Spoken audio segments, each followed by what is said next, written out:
As CEDO's mission is moving on to empower the communities to take care of their resources and keep living on them, but in a more sustainable way. The people here have another way of thinking and another conception of the sea from the other fishermen from a lot of places. If CEDO wants to preserve all the things that it wants to preserve or manage, they need to work with people. And to work with people, you need to do educational activities with all the stakeholders we work with. And I think CEDO as an institution has tried to instigate, mediate, facilitate all kinds of cooperation, not just between governments, but among people and between cultures. At the beginning was, first of all, to change the attitude to the people. But right now, we need to change their habits. El conocimiento con CEDO. Yo todo el tiempo dije que CEDO no era una cosa que nos podría servir a nosotros como pescadores, aunque algunos muy gorditos que no. Pero ahí va. Y por el otro lado, últimamente he estado viendo yo que sí tiene mucho a favor del pescador el CEDO.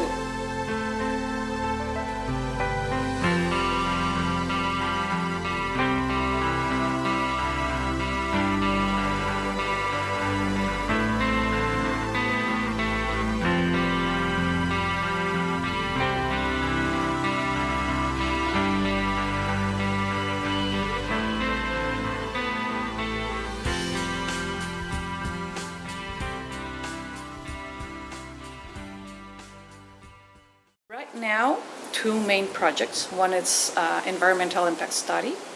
That's another person in charge, but I'm also with them going on together. And it's in the upper reserve where we're working with. And it's like around 2,000 fishermen that we're working with. So it's a lot of them. Well, most of the times we try to get all the information that we have, all the background from the species that we're talking about. Like baqueta, we go with them and say, well, baqueta, you used to fish baqueta of more than a meter. Now you're getting baqueta on 90 centimeters, the biggest one. So why don't you change your hooks or the way you're working, or why don't, instead of getting this amount, get this amount? No?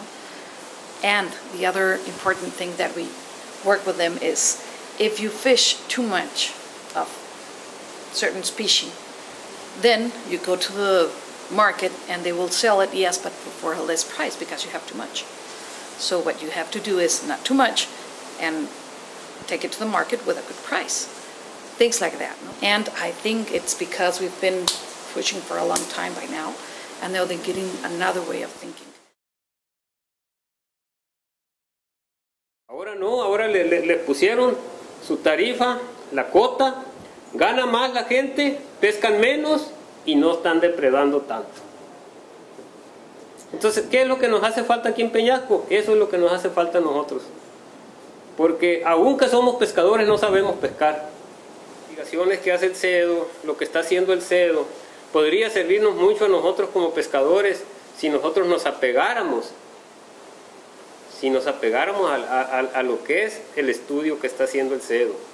Lamentablemente no nos apegamos nosotros. Right now we have a team of 4 people, and it's not enough if you want to educate 2,000 fishermen. I know that there's the Sustainable Fisheries program as well, but talking about our program of training and increase awareness of fishermen, I think we need to have more presence in the communities. So the fishery is, as you should know right now, it's like coming out and then down, coming out and down, like in the past 80 or 90 years. So the coming of the tourists was like a big expectation. So everybody was happy, everybody was ready to embrace the tourists. If visitors come here, it's because they are attracted of the natural resources of the area and they are using them probably in a more indirect way, like visiting those places or probably going in a kayak tour or going to the restaurants to eat the seafood that this place provides to them.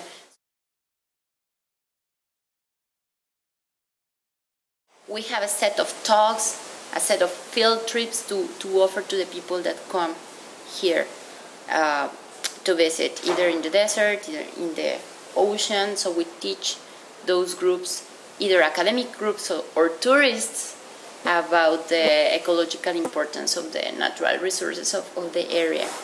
Well, I remember when we were here, it seemed like they had about 20 goals because they always had plenty of stuff for us to do.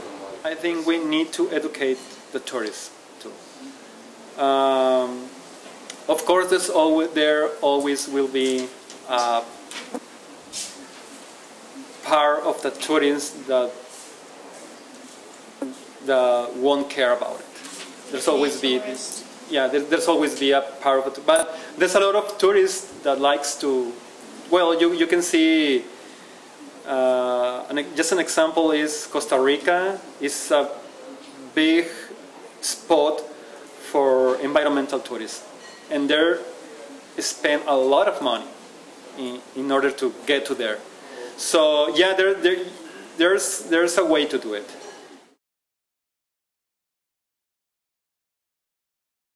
Yeah, maybe it's like the promotion of that kind of tours. Not just a tour that takes you to just have fun. I mean, you can have fun and learn at the same time. So yeah, I think it's like the promotion of that kind of things.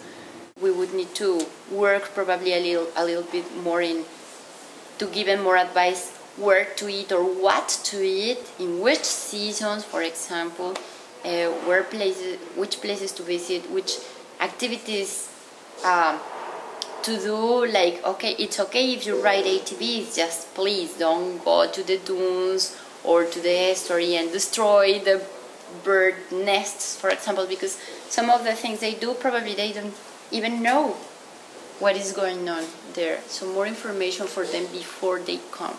Or try to identify places where you can put your trash or whatever. So where recycle is. We actually have 2 or 3 recycle centers.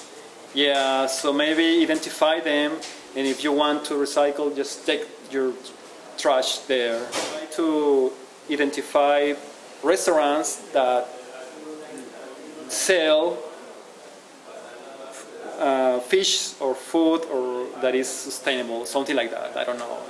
And maybe you can even ask them for money to to put their name there. You know, like are there advertise, yeah.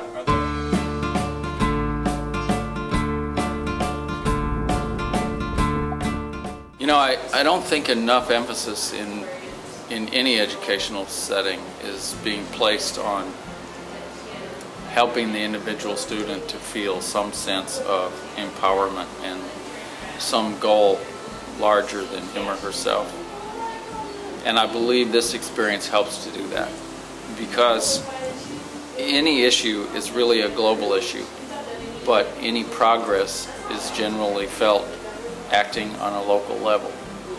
I really like groups like you guys, like academic groups organized with some specific projects that some of them help a lot to CEDO. So keep doing that kind of things. And if now that you have a better view of what CEDO is and what CEDO do, probably you guys as professors could keep doing this kind of things, and every year probably focus in one specific thing and work together with us, and you can help us to keep moving a little bit.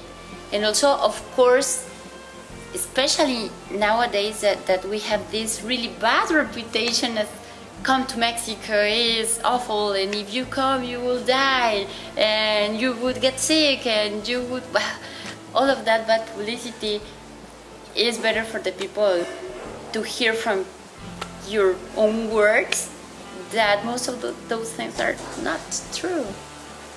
Those things could help to CEDO a lot.